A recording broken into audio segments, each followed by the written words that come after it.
안녕하세요. 별자리 읽어주는 색채심리사 류미입니다. 이번 클립에서는 2025년 3월 29일에 있을 에리즈 양자리 신월에 대해 예상해 보겠습니다. 그 전에 비 소식이 기다려지는 요즘입니다.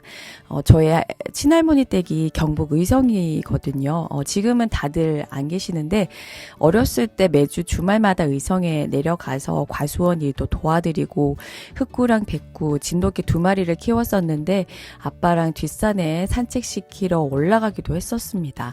어릴 적 초등학교 때 추억이 생생한 곳이라서 뉴스를 볼 때마다 가슴이 아프네요. 부디 비가 흠뻑 왔으면 좋겠습니다. 자, 양자리 신월 차트를 살펴보겠습니다. 동쪽에서 정갈자리가 떠오르고 있습니다. 정갈자리는 물의 별자리로 개자리와 물고기 자리와 같이 공감 능력이 탁월합니다. 말을 하지 않았는데도 내 마음을 들여다보는 감각이 있습니다.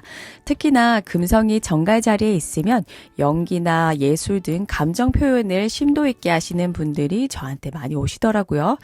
그래서 정갈자리 하면 저는 내면의 감정을 개자리와 물고기 자리와는 약간 다른 방식으로 거칠게 표현하거나 아예 날 것 그대로 표출하려는 예술가 별자리로 저는 인식하고 있습니다.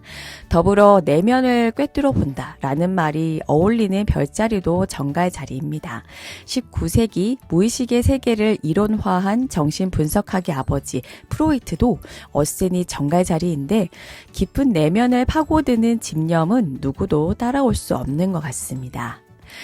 지난 3월 20일이 24절기 중 춘분이었고 서양 별자리에서는 태양이 양자리로 입궁하는 춘분부터가 새해라고 여겨져 왔습니다. 그래서 점성학적으로 3월 20일 춘분부터 본격적으로 2025년이 시작된과 동시에 3월 29일에 양자리 신월 이벤트가 있으니 저는 역동적이고 활기찬 기운이지 않을까 추측했습니다. 다 차트이든 호라리이든 신월 만월 차트이든 어센이 주도하는 게 큽니다.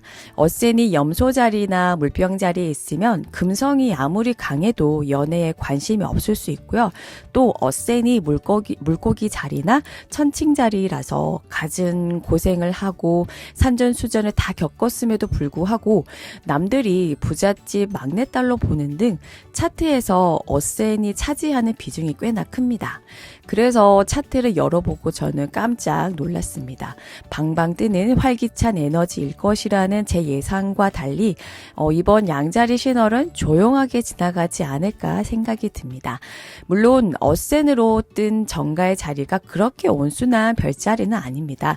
동물의 왕국 같은 다큐에서 사마귀가 먹이를 잡기 위해 가만히 있다가 확 낚아채듯이 기회를 엿봅니다.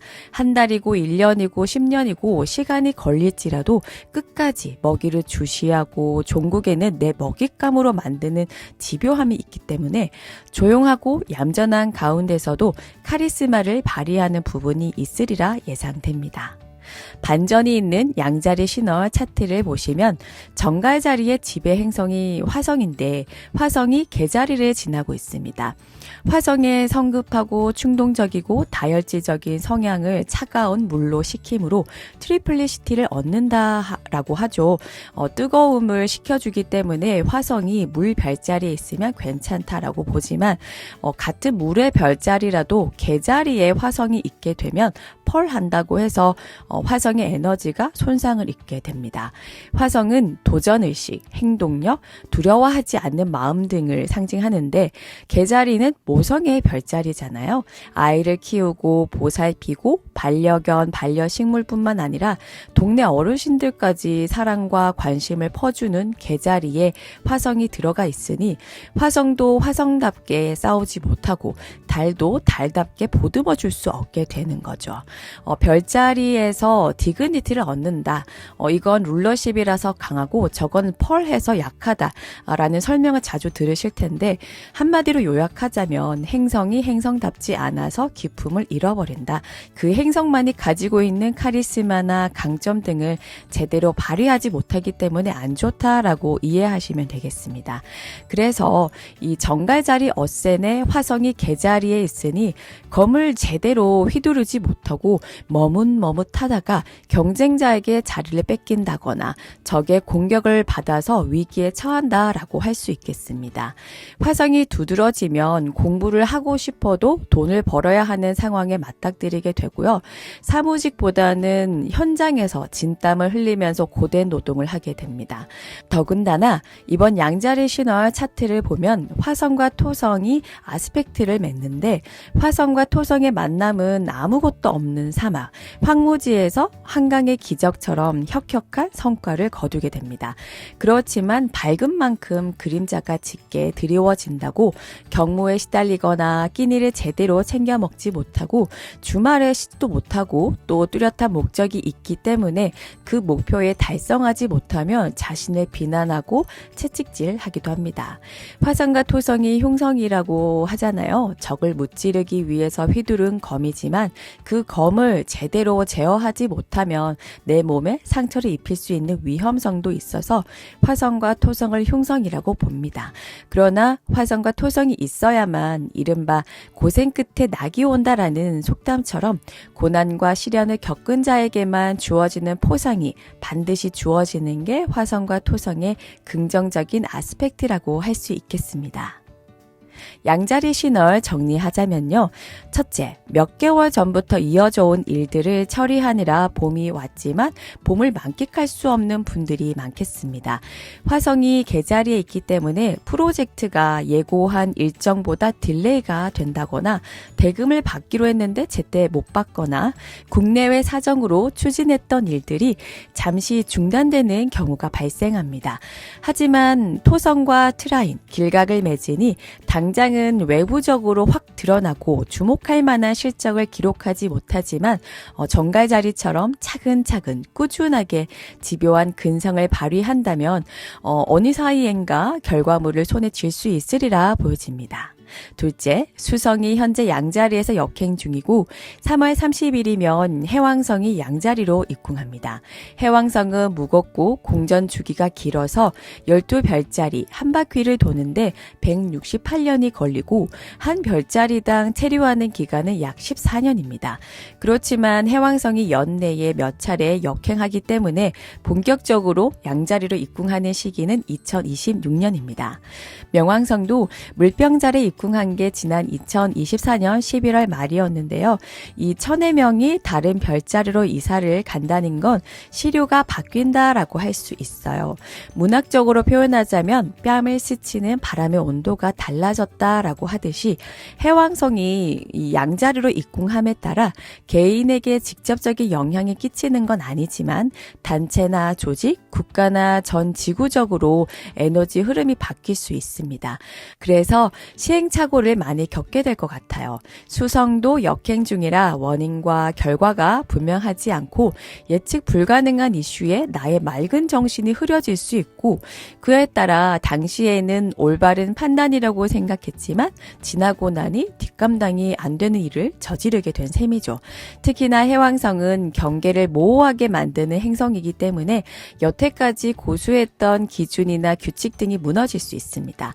이를테면 미국과 러시아가 적대적인 관계에서 경제적으로 협력하게 되거나 중국과 북한이 서로 등을 돌린다거나 등등 예전과 다른 정세에 관심을 가져야 할 것 같습니다. 아무래도 국제 정세에 따라 환율이 오르락내리락 돈이 왔다 갔다 흐름이 달라지니까요. 마지막으로 양자리 태양과 달이 6하우스에 있으면서 8하우스 목성 쌍둥이 자리와 섹스타일 길각을 맺습니다. 신월인 만큼 계획 세우기에 최적이에요. 더군다나 12별자리 중 시작과 처음이라는 키워드의 양자리이기 때문에 양자리 신월에는 짧게는 3개월, 길게는 6개월까지 큰 틀에서 계획을 짜놓는 게 바람직합니다. 한편 6하우스는 노동의 집, 8하우스는 유산의 집으로 돈과 관련이 있습니다. 6하우스는 직장에서 일하면서 따박따박 급여가 들어오는 것을 의미하고 8하우스는 갑자기 생겨 막연한 횡재수 같은 돈을 의미합니다. 그렇기 때문에 돈과 관련된 계획을 세우는 분들이 많지 않을까 예상됩니다. 소액으로라도 주식을 시작해 본다거나 아니면 저처럼 코로나19 때 엄청 주식이 잘 될 때 들어가서 고점에서 몰린 종목이 몇 가지 있잖아요. 이걸 손해를 보더라도 매도해 버릴까 아니면 계속 가지고 있을까 등등 이 가지고 있는 돈을 굴려서 목돈을 만들려는 의지가 생기게 됩니다.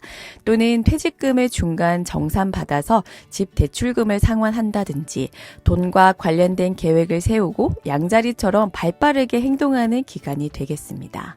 덧붙이자면 양자리는 근시안적으로 행동하는 별자리이기 때문에 3년 후에는 무엇을 하고 내 인생을 어떻게 하겠다 청사진을 크고 화려하게 그리는 것보다 지금 당장 내가 할 수 있는 일에 집중해 보시기 바랍니다.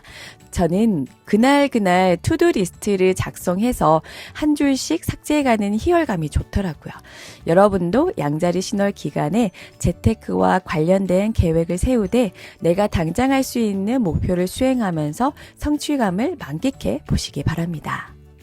루미에만의 참신하고 재미있는 별자리 해독이 마음에 든다면 구독, 좋아요, 알림 설정까지 부탁드릴게요.